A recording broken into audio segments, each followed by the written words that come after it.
अपने पराए घर की लड़ाइयाँ कितनी भी हो, लेकिन ये भी सच है कि किसी पर कोई आपत्ति हो तो अपना ही परिवार साथ देता है। भैया, मेरे पीछे पुलिस लगी है, प्लीज मुझे बचा लो। रवि और राज दो भाई, लेकिन दोनों में कभी नहीं पटी।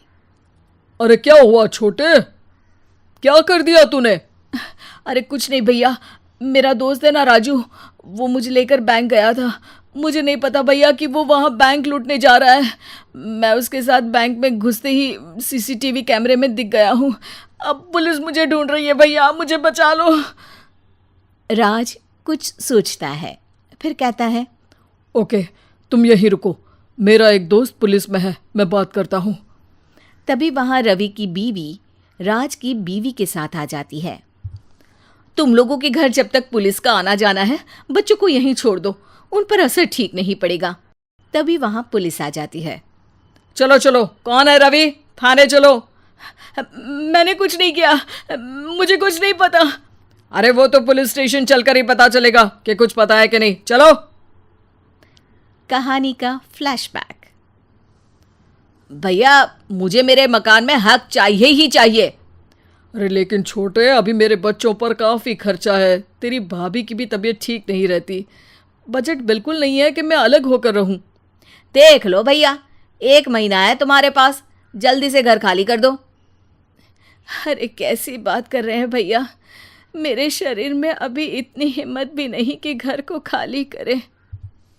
तो क्यों अपना पोषण बेचा भाभी? अरे तुम तो जानती हो, पिताजी की बीमारी के कारण उन्हें हमारी ज़रूरत थी, कैसे आते पैसे। ससुर जी तो बूढ़े थे भाभी, उनकी बीमारी में भी पैसे लगाना कौन सा अकल का काम था। तो क्या पिताजी को मैं मरने के लिए छोड़ देता? अरे रवि, तू तो समझ, पापा को हमारी ज़रूरत थी, उन्होंने हमारे लिए हर वो काम किया जिससे हमें खुशी मिले। बैक टू रवि, जो जेल में बैठा है। ये मैंने क्या कर दिया था? मैं ना पिता का हुआ ना ही भैया का, मेरे साथ जो हो रहा है ठीक ही हो रहा है। तभी वहां पुलिस वाला आता है। रवि, तुमसे कोई मिलने आया है। भाभी, आप यहाँ क्यों आई? पुलिस स्टेशन है ये भाभी।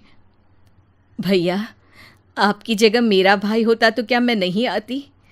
अच्छा, ये खाना ले लीजिए, खा लीजिएगा। आपके भैया लगे हैं वकीलों और पुलिस वालों से बात करने में, डरने की कोई बात नहीं, जब आपने गुनाह किया ही नहीं तो सज़ा भी नहीं मिलेगी। रवि भाभी को देखकर रोने लगता है। घर में साक्षी चुपचाप बैठी होती है कि तभी सोनम कहती है, अरे साक्षी, क्या हुआ, परेशान क्यों हो रही हो? भाभी, अभी अभी पुलिस स्टेशन से खबर आई है, इन्हें बड़े जेल में शिफ्ट किया जा रहा है, मैं क्या करूंगी भाभी? रो मत, हम अच्छे से अच्छा वकील करेंगे। लेकिन उसमें तो बड़े पैसे लगेंगे दीदी, हम इतना पैसा कहाँ से लाएंगे? अरे क्यों, ये मकान है ना, और मेरे कुछ गहने भी हैं। साक्षी की आंखों में पानी आ जाता है। पर दीदी, ये तो आप और भैया की मेहनत की कमाई है। पापा के बाद भी तो हम लोगों का सब खत्म हो गया था, पापा को तो बचा नहीं पाए, लेकिन भैया को ज़रूर बचा लेंगे, और भगवान चाहेंगे ना तो दोनों भाई मिलकर इससे भी बड़ा मकान खड़ा कर लेंगे। साक्षी। थोड़ी देर में राज वहाँ आता है। सोनम सही कह रही है साक्षी, पैसों की कमी के कारण किसी भी बेगुनाह को सज़ा नहीं मिलती। राज एक अच्छा सा वकील करता है। सोनम और साक्षी बचाए पैसे और अपने गहनों को बेचकर रवि का केस लड़ते हैं और जल्द ही रवि जेल से बाहर आ जाता है। रवि राज को गले लगाकर कहता है, भैया मुझे माफ़ कर दो, मुझे साक्षी ने सब कुछ बताया है। भैया, आपने मुझ पर विश्वास किया, मेरे लिए दिन रात मेहनत की, भाभी ने अपने गहने तक बेच दिए। भैया, आपने तो पापा के लिए भी पैसे नहीं देखे, लेकिन मैं बहुत ही सेल्फिश निकला। भैया, एक आखिरी बार मुझे माफ़ कर दो, मैं शर्मिंदा हूँ। अरे भाई, अपने तो अपने ही होते हैं, पापा ने हमारे लिए क्या नहीं किया ये तुम्हें बताने की ज़रूरत नहीं है मुझे।